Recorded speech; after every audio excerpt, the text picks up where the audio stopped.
singers, welcome back to my channel. My name is Natalia and I am a holistic vocal coach, which means I help people not only transforming their voices but their lives as well. And I'm also a classical professional singer. Now I'm here to teach you about a very interesting question that I received and I see a lot that people have trouble with. And this is talking about tongue position when we're singing. It's very, very important to address it. And I want to kind of bring my input into this whole discussion.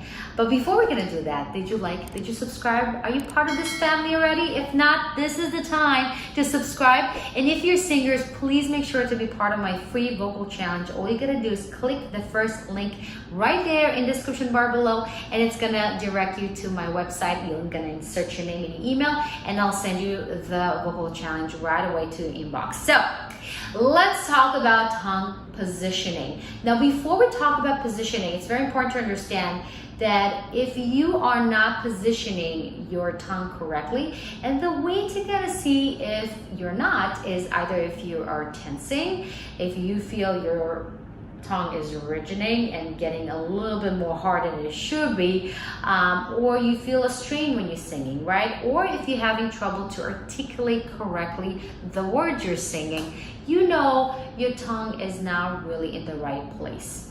Now, I talked and I did a whole video about tongue tension, so go ahead and check it out if you didn't.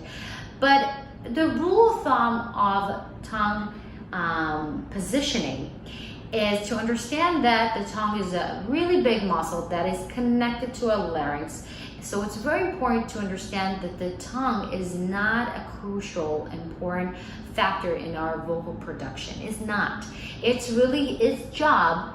This muscle is just to relax and really make sure the throat is open so the vocal folds are vibrating freely and easily with no tension whatsoever, okay? So when you understand that and you understand that the tongue is not the factor for pronunciating too much, and it's really about kind of using the tip of the tongue more than using this whole muscle that is just going up and down and moving different muscles along the way, you understand that the less you use your tongue, the better. And let me tell you, I had a whole journey with my tongue. It sounds bad, but it really is. It's almost addicting because you feel a sense of control, but it's a fake control because you can't really do much with your voice as much as you can do without it. And the more you understand that true voice and true vocal freedom comes from good support and trust in your body, trust in your instrument, that's where it comes from. So, rule of thumb, okay? And I'll show you a picture of how your tongue should be positioned. But the rule of thumb is, if this is my tongue, right? I want to make sure the back of my tongue is lifted. It touches the back molars of my upper back teeth, right? It's wide, it's relaxed, it's not tensing.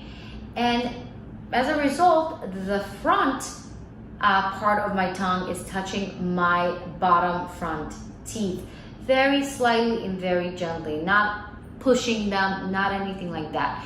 So this kind of like curving cat type of position, this is what you want to aim for. Now, is it possible all the time? No. When you sing high notes, you will find your tongue actually doing, if this is my tongue, right? Kind of hard to do, but you will feel it kind of curves up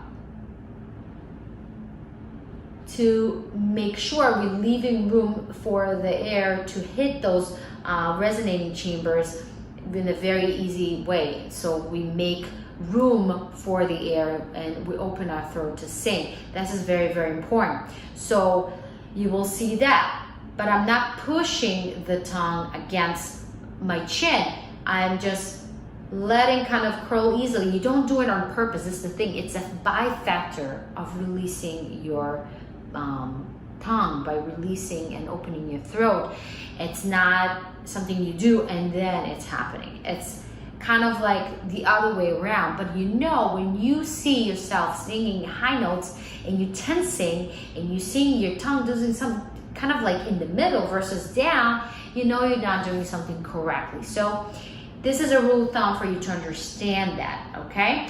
And whenever you pronounce, use the tip of your tongue. And one of my favorite exercises that I do with my students all the time is the lips, the teeth, the tip of the tongue, the tip of the tongue, the teeth, the lips. It's a tongue twister, and it's a great way to kind of learning how to pronounce those words in an easier way, using the tip of the tongue, using our teeth, using all those pronunciation muscles, and they're tiny muscles, in an effective way without overly pronouncing, overly opening our mouth, and over tensing. There's no need for that. So this is it, guys. There's really not much to it. It's really make sure the back of your tongue is back in the soft palate. The front of your tongue is touching your bottom front teeth. When you're singing high notes, you're leaving room, and it kind of curves downwards. Whenever you're pronouncing a lot of words, you make sure you're doing with your front tongue and tip of the tongue. And the most important thing you have to understand, every singer is different. You are different. You will feel it differently. This is why it's so important, crucial to have a vocal coach, have a voice teacher that will hear you, that will see you, that will tell you, listen, this is not working for you. It's not just about doing it and then it will work. It's about finding what works for you. And it's a lot of trial and error. But it's really important also for you to be responsible for your own voice, understand, okay, this is not working for me.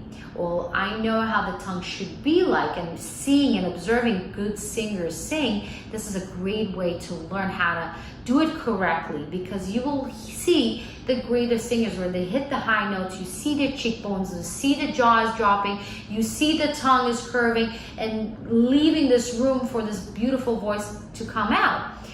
When you observe and see that, you will see where are you holding back, where you are tensing, where you're not supporting enough, and where you're not anchoring your voice enough.